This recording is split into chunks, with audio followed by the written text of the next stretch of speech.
போர்வெல்லுக்கு மாலை அணிவித்து ஒப்பாரி வைத்து கண்ணீர் அஞ்சலி செலுத்திய கிராம மக்கள். தண்ணி வரக்கூடிய போர்வெல்ல கிட்டத்தட்ட 15 நாட்களா காத்து மட்டும்தான் வருது.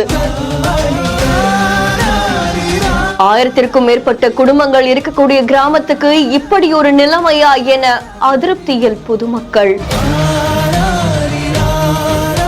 புதுக்கோட்டை மாவட்டம் கரம்பக்குடி பக்கத்துல கேகேப்பட்டி கிராமம் இருக்கு. இங்க கிட்டத்தட்ட 1000க்கும் மேற்பட்ட பல மக்கள் வசிச்சுட்டு வராங்க அப்படின்னு தெரிவிக்கப்பட்டிருக்கு. இந்த நிலையில அங்க இருக்கக்கூடிய போர்வெல்ல தண்ணீர் வராததால கிட்டத்தட்ட 15 நாட்களுக்கு மேல பல பேரும் அவதி அடைஞ்சிருக்காங்க. இத பத்தி அதிகாரிகள் கிட்ட சொல்லியும் எந்த ஒரு நடவடிக்கையும் எடுக்கல அப்படின்னு கூறப்படுது. அந்த கிராமத்துக்கு 2 மேல்நிலை நீர்த்தேக்க தொட்டிகள் இருக்கு. கடந்த 6 மாதங்களுக்கு மேல அதுல இருக்கக்கூடிய 2 ஆழ்துளை கிணறு மோட்டார்களுமே பழுதடைஞ்சதால பொதுமக்கள் அவதி அடைஞ்சிருக்காங்க. ஒரு கிணறுடைய மோட்டார் பழுதடைஞ்சதால இன்னொரு கிணறுடைய மோட்டாரை வச்சு 2 நீர்த்தேக்க தொட்டிகளுக்கும் தண்ணீர் நிரப்பிட்டு வந்திருக்காங்க. ஆனா இப்போ 2வது ஆழ்துளை கிணறுடைய மோட்டரும் பழுதடைஞ்சதால நீர்த்தேக்க தொட்டிகள்ல தண்ணீர் ஏற்ற முடியாம அங்க இருக்கக்கூடிய போர்வெல்ல தண்ணீர் வராம கிராம மக்கள் அவதி அடைஞ்சிருக்காங்க அப்படின்னு தெரிவிக்கப்பட்டிருக்கு. இந்த நிலையில அதிருப்திக்குள்ளான கிராம மக்கள் மாலை அணிவிச்சு ஒப்பாரி வச்சு அவங்களுடைய கண்டனங்களை தெரிவிச்சுட்டு வராங்க. இதே நிலைமை தொடர்ந்து நடந்தா போராட்டம் நடத்துவோம் அப்படின்னு அவங்க தெரிவிச்சிருக்காங்க. புதுக்கோட்டை மாவட்டம் கரம்பக்குடி ஒன்றியம் பந்தவாக்கோட்டை ஊராட்சி கேகேப்பட்டி கிராமத்துல வசிக்கிறோம். அங்க இங்க 2 போர் இருக்கு, 2 டேங்கும் இருக்கு.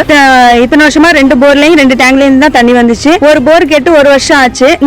அந்த ஒரு போரை வச்சுட்டு நாங்க அந்த ஊர் மக்களே வாழ்ந்துட்டு இருந்தோம். இப்ப இந்த இன்னொரு போர் கேட்டு 30 நாள் ஆயிடுச்சு. எந்த நடவடிக்கையும் எந்த ஆபீசர் எந்த நடவடிக்கையும் எடுக்கல. நாங்க போருக்கு மாலை மரியாதை செஞ்சு கண்ணீர் அஞ்சலி செஞ்சிருக்கோம்.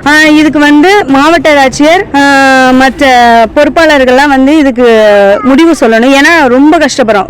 பிள்ளைங்க எல்லாம் ஸ்கூலுக்கு போதுங்க. குழந்தைங்க எல்லாம் குளியாட்டுற கூட எங்களுக்கு தண்ணி இல்ல. நாங்க அங்க இங்கேயும் ஓடிக்கிட்டு இருக்கோம். பக்கத்துலயும் போரும் கிடையாது எங்களுக்கு. அதனால நீங்க கண்டிப்பா இதுக்கு ஆட்சி எடுக்கணும். இல்லைன்னா நாங்க சாலை மறியல் போராட்டம் பண்ணவும் தயங்க மாட்டோம். இந்த சம்பவம் அந்த பகுதியில் பெரும் பரபரப்பையும் அதிர்ச்சியும் ஏற்படுத்தி இருக்கு. செய்தி தொடர்பான உங்களுடைய கருத்துக்களை கமெண்ட்ல சொல்லுங்க. மேலும் செய்திகளுக்கு பிஹேண்ட் ஃபாலோ பண்ணிக்கோங்க. செய்திகளை வழங்குவோர் GT Holidays, Medway Hospitals, Prithvi Innoviers.